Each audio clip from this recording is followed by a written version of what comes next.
Assalamualaikum warahmatullahi wabarakatuh.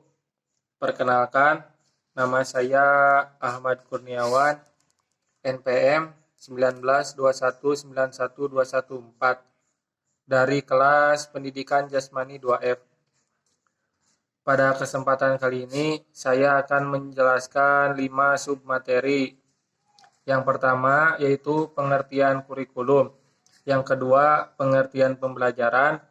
Yang ketiga, kaitan kurikulum dan pembelajaran. Yang keempat, perbedaan kurikulum dan pembelajaran. Dan yang terakhir, hubungan kurikulum dan pembelajaran. Baik, masuk ke materi yang pertama, yaitu pengertian kurikulum. Kurikulum berasal dari bahasa Yunani, yaitu kurikulae. Kurir artinya pelari, dan kurere artinya ditempuh atau berpacu. Jadi, kurikulum di sini merupakan seperangkat rencana dan sebuah pengaturan yang berkaitan dengan tujuan, isi, bahan ajar, dan cara yang digunakan sebagai pedoman kegiatan pembelajaran. Ada 4 dimensi tentang konsep dan teori kurikulum. Yang pertama, kurikulum sebagai ide.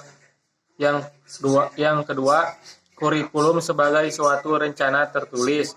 Yang ketiga, kurikulum sebagai proses kegiatan belajar mengajar.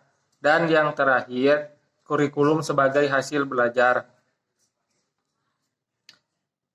Terus selanjutnya materi yang kedua, yaitu pengertian pembelajaran. Pembelajaran adalah serangkaian proses yang dilakukan oleh guru agar siswa belajar. Pembelajaran merupakan proses yang berisi seperangkat aktivitas yang dilakukan siswa untuk mencapai tujuan pembelajaran. Yang ketiga yaitu kaitan kurikulum dan pembelajaran. Kurikulum dan pembelajaran merupakan 2 hal yang tidak terpisahkan. Bahwasanya kurikulum berkaitan dengan apa yang harus diajarkan, sedangkan pembelajaran mengacu pada bagaimana kita mengajarkannya. Terus materi yang keempat ada perbedaan kurikulum dan pembelajaran.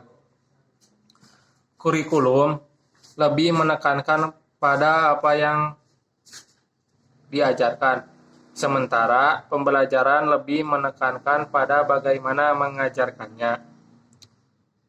Kurikulum lebih banyak berisikan pembahasan tentang program-program, perencanaan, isi, dan pengalaman belajar.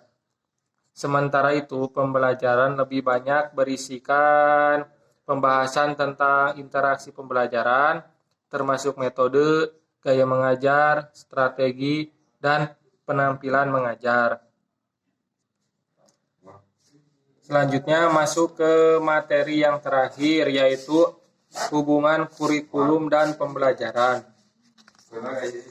Kurikulum dan pembelajaran merupakan 2 hal yang tidak dapat dipisahkan, meski berada pada posisi yang berbeda.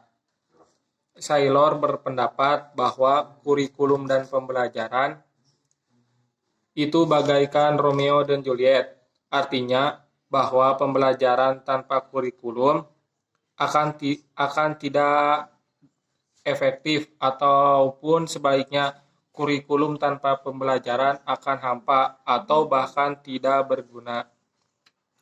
Baik, sekian materi yang bisa saya sampaikan. Kurang lebihnya mohon maaf. Wabillahi taufiq wal hidayah. Wassalamualaikum warahmatullahi wabarakatuh.